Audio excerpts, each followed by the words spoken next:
खबर लखनऊ से। मातृभूमि योजना स्वराज को लक्ष्य देना सबसे बड़ी ताकत, सीएम। प्रदेश स्तरीय मातृभूमि योजना का शुभारंभ मुख्य अतिथि मुख्यमंत्री योगी आदित्यनाथ ने किया।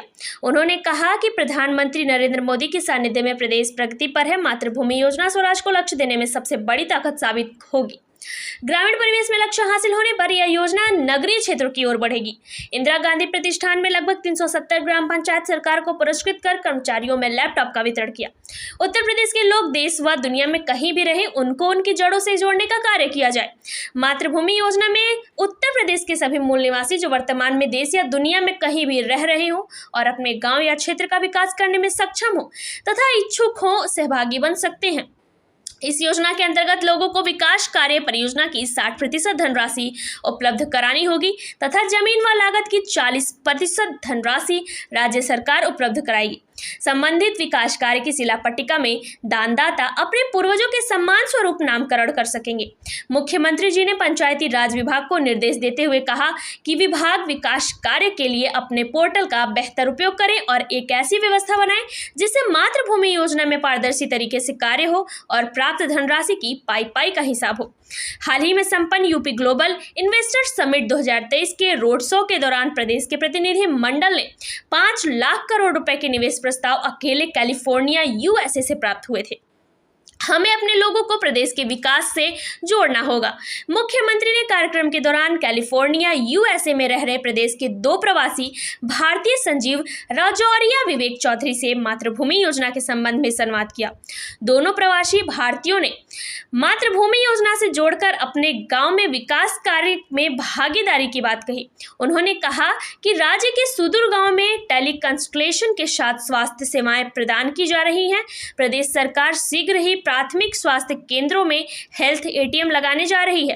राज्य सरकार ने प्रदेश के 1,35,000 से अधिक परिषदीय विद्यालयों में मिशन कायाकल्प के माध्यम से इंफ्रास्ट्रक्चर को मजबूत करने का कार्य किया है। बरसात से पूर्व आगामी 15 जून तक सभी नाले व नालियों की साफ सफाई सुनिश्चित कर ली जाए। बेहतर साफ सफाई से बीमारियां नियंत्रित रहती हैं। विकास कार्यों को लेकर धन की कमी नहीं है। सभी ग्राम पंचायतें विकास कार्य ईमानदारी के साथ तय समय में आगे बढ़ाएं।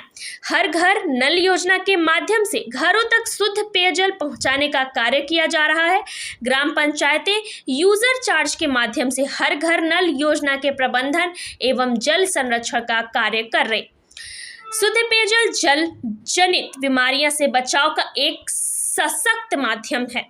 ग्राम सचिवालयों में कंप्यूटर ऑपरेशन के माध्यम से आय जाति निवास प्रमाण पत्र तथा खसरा खतौनी की नकल देने जैसे कार्य संचालित हो रहे हैं, जिससे ग्राम पंचायतें आर्थिक रूप से सशक्त हुई हैं। इस धनराशि का उपयोग कंप्यूटर ऑपरेटर के मानदेय जैसे विभिन्न कार्यों में किया जा रहा है। इस प्रकार ग्राम पंचायतें आत्मनिर्भरता की ओर बढ़ सकती हैं। मुख्यमंत्री जी ने कहा कि प्रधानमंत्री जी के ई गवर्नेंस के लक्ष्य को पूरा करने के लिए आज इस कार्यक्रम के माध्यम से राष्ट्रीय ग्राम स्वराज अभियान के अंतर्गत प्रदेश के 3,145 ग्राम पंचायत सचिवों को लैपटॉप वितरित कर ग्राम पंचायतों को डिजिटल रूप से सशक्त बनाने का कार्य किया गया है। अब लैपटॉप के माध्यम से ग्राम पंचायत से जुड़े कार्य व्यवस्थित रूप से आगे बढ़ सकेंगे। तकनीक भ्रष्टाचार पर सबसे बड़ा प्रहार है, लेकिन तकनीक का दुरुपयोग न हो। इस मौके पर ग्राम्य विकास राज्य मंत्री विजय लक्ष्मी गौतम, मुख्य सचिव दुर्गा शंकर मिश्र, कृषि उत्पादन आयुक्त मनोज कुमार सिंह, निदेशक पंचायती राज प्रमोद कुमार उपाध्याय, ग्राम पंचायतों के प्रधान एवं ग्राम पंचायत सचिव सहित अन्य वरिष्ठ अधिकारी उपस्थित थे। लखनऊ से यूपी हेड राजेश तिवारी के साथ नेता की रिपोर्ट। मुख्यमंत्री पंचायत पुरस्कार योजना 370 ग्राम पंचायतों को यहां पर आज उपलब्ध कराई जा रही है। आप सब जानते हैं, आदरणीय प्रधानमंत्री जी की प्रेरणा से प्रदेश के अंदर 10 नगर निगम स्मार्ट नगर निगम के रूप में विकसित हो रहे हैं। प्रदेश के अंदर 7 अन्य नगर निगमों को हमने राज्य स्मार्ट सिटी मिशन के अंतर्गत लेकर के उन्हें स्मार्ट सिटी बनाने का कार्य प्रारंभ किया है। लेकिन आज ग्राम पंचायतों में जितनी योजनाएं लागू हुई हैं ग्राम सचिवालय से लेकर के ऑप्टिकल फाइबर से लेकर के अच्छी सड़कें, जल निकासी की व्यवस्था, LED street light, computer operator, VC सखी, इन सबको जोड़ करके अगर हम देखेंगे तो ग्राम पंचायतों में जिस भी ग्राम प्रधान ने थोड़ी भी ध्यान दिया है तो ग्राम पंचायत भी किसी स्मार्ट ग्राम पंचायत से कम नहीं है। और उसी स्मार्ट ग्राम पंचायत के लिए आह्वान करने के लिए आज हम सब यहाँ पर एकत्र हुए हैं। आप देखिए, किसी पशु को भी अगर आप बेच देते हैं, बाहर कर दे, तो दौड़ करके फिर वहीं वापस आ जाता है। तो फिर मनुष्य तो ईश्वर की सर्वश्रेष्ठ कृति है, वो अपनी मातृभूमि के प्रति उसके मन में लगाव क्यों नहीं होगा? और जिसके मन में लगाव नहीं है, इसका मतलब वह उस पशु से भी बदतर है जो अपनी भूमि के प्रति लगाव रखता है। और हर व्यक्ति सम्मान का भाव रखता है, आवश्यकता उसको जोड़ने की, उसके विश्वास को अर्जित करने की। इससे पहले लोगों को मालूम था कि पैसा भेजेंगे, अभी तक तो प्रदेश सरकार के बजट में बंदरबांट हो रहा है, अब हम भी भेजेंगे, उसमें भी लोग ऐसे बंदरबांट करने लग जाएंगे, इसलिए भेजने का कोई मतलब नहीं होता। कोई प्लेटफॉर्म नहीं था। प्रदेश सरकार ने आदरणीय प्रधानमंत्री जी की प्रेरणा से एक प्लेटफॉर्म उपलब्ध करवाया है। हमने बजट में इस बार 30 करोड़ रुपए की व्यवस्था भी की है और हम आने वाले समय में इस राशि को और बढ़ोतरी करेंगे, जिससे हर ग्राम पंचायत में, जैसे हमने ग्राम सचिवालय बनाया, मैं भी आपसे कह रहा था ना, यहाँ किसी संजीव राजौरा से बात करना था या श्री विवेक चौधरी से बात करना था, तो मैं 2-3 योजनाएं मैंने उनके सामने कही। उनकी रुचि स्वास्थ्य सेवाओं में थी कि गांव में अच्छी स्वास्थ्य सुविधा और डिस्पेंसरी मिले। पहले का डिस्पेंसरी के साथ साथ अगर एक हेल्थ एटीएम लग जाए, गांव के किसी एक व्यक्ति को हम ट्रेन कर दें, 60 प्रकार की जांचें उस हेल्थ एटीएम से हो सकती है, 60 प्रकार की जांचें।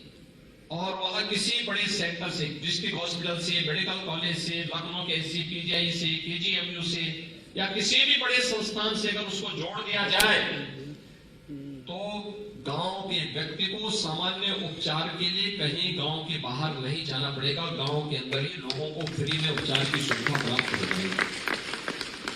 हमें अपने ग्राम पंचायत के संसाधनों का उपयोग इस रूप में करना है कि हमें किसी के सामने हाथ फैलाने की नौबत ना पाए, बल्कि ग्राम पंचायत अपने रिसोर्सेज से अपने ग्राम पंचायत के समग्र विकास और जनता की बुनियादी सुविधाओं को भी वहां पर लागू कर सके।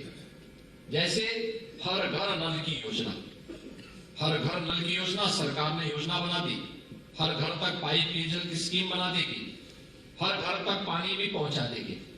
लेकिन इस सस्टेनेबल हो, लंबे समय तक इसकी आवश्यकता और यह सुविधा वहां प्राप्त होती रहे, यह ग्राम पंचायत की जिम्मेदारी बनती है कि उसको सस्टेनेबल बनाने के लिए हम प्रयास करें। और उसके लिए यूजर चार्ज हर ग्राम पंचायत से ग्राहक परिवार से लेकर के, और फिर 2 प्रकार का कार्य, एक वह पैसा जो योजना को संचालित कर रहा है उसको देना, प्लम्बर को गांव में तैनात करवाना, कहीं पाइप लीक हो गया उसको तैयार करना, क्योंकि एक बूंद पानी बहुत महत्वपूर्ण होता है।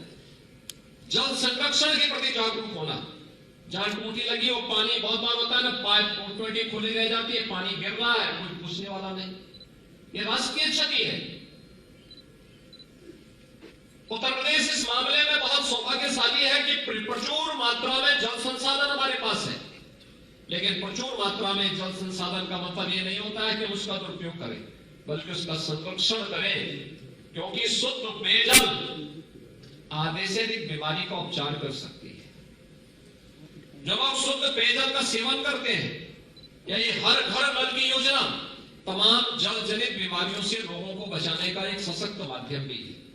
और इसलिए भाइयों बहनों, हमारा दायित्व बनता है कि हम इन सभी गांवों के लोगों को सुविधा भी दें, लेकिन साथ साथ अपने गांव को आत्मनिर्भर बनाने की दिशा में भी प्रयास करें, कार्य करें। और अगले साल इसी मंच पर हम पुरस्कार ग्रहण करें। माननीय मुख्यमंत्री जी की ये दूरदर्शी योजना एक स्वस्थ प्रतियोगिता के माध्यम से समाज का विकास, गांव का विकास